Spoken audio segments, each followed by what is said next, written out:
Hi, Taurus. Welcome to your August 2020 Astro Alchemy transits. It's Rena here, and I was just saying something, and I said, nope, that's not true, actually, because I write down the transits, but then in my head I'm thinking of where they are for each sign. And I was like, no, that's not exactly what happened. So what I was trying to say is that as the month begins, the sun is in Leo, and Leo for Taurus is another fixed sign, so it's going to be on that one of those angular houses, and it's the fourth house of home and family. So there may be some developments here. You may have a lot of involvement with domestic issues coming about in one way or another. The fourth house is also the mother, so that might be something connected to her. And real estate, did I say real estate? Because the moving house can be a thing, and with the sun there, it's just putting a lot of the emphasis on this area of life. Or if you're, really involved with family. Mars is in Aries all month long, and Aries is a sign right before you, so that means that Mars is in the 12th house. And Mars is very active, and in the 12th house, which is the Hermit's house, Mars feels like it wants to kind of break out. And this may kind of translate into you feeling very drawn to spiritual pursuits, like even more ambitious than usual, and active with them. So whether it's doing a lot of yoga, or perhaps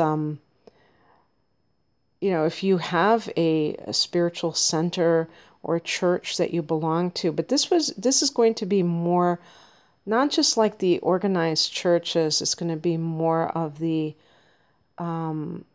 spiritual other lifetime type of situation happening. So I have a feeling that this is going to be like a meditation center or something like that. You're very active with that. And I'm curious when Mars is going to go into Taurus. I really am, because I've heard that's going to stay in Aries a long time. I don't keep track of all these transits until I really need to know about them. So I guess I should break out the old ephemeris. But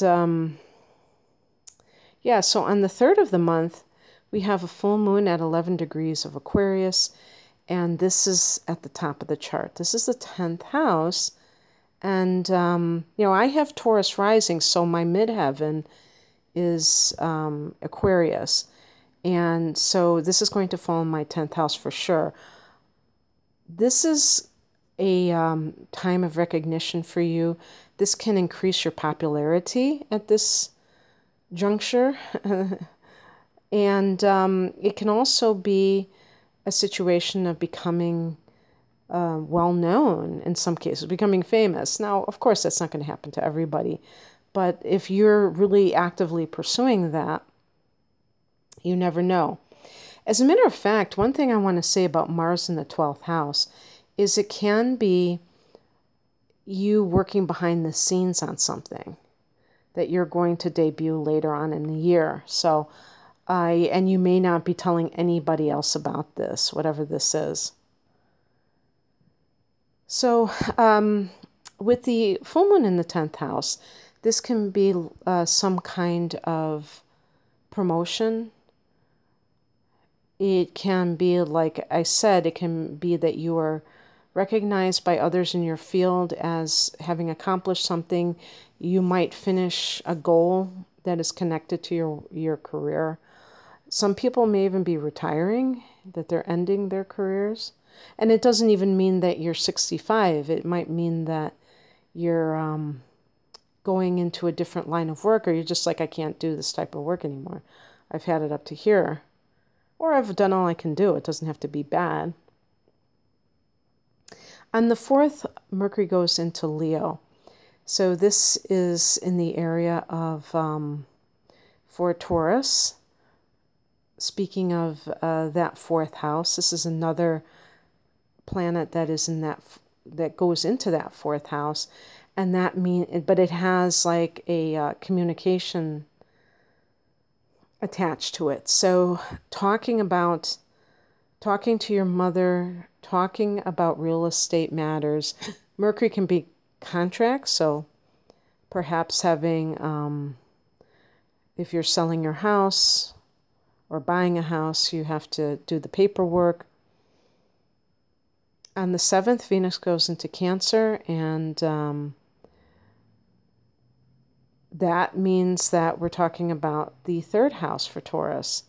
Venus in the 3rd house is great for people who are writers or public speakers, because it can make your communication much more elegant, and other people may receive it in a manner that is they find it pleasing. And if it's something that is connected to you professionally, you can benefit from that. Venus in the 3rd can be harmony with siblings, if you've had any kind of falling out with them. Money from teaching and learning. And by learning, that would probably be something connected to an apprenticeship or whatever they call that, assistantship at a university or something. But actually, in the 3rd house, it's not really university level teaching. So perhaps money through tutoring,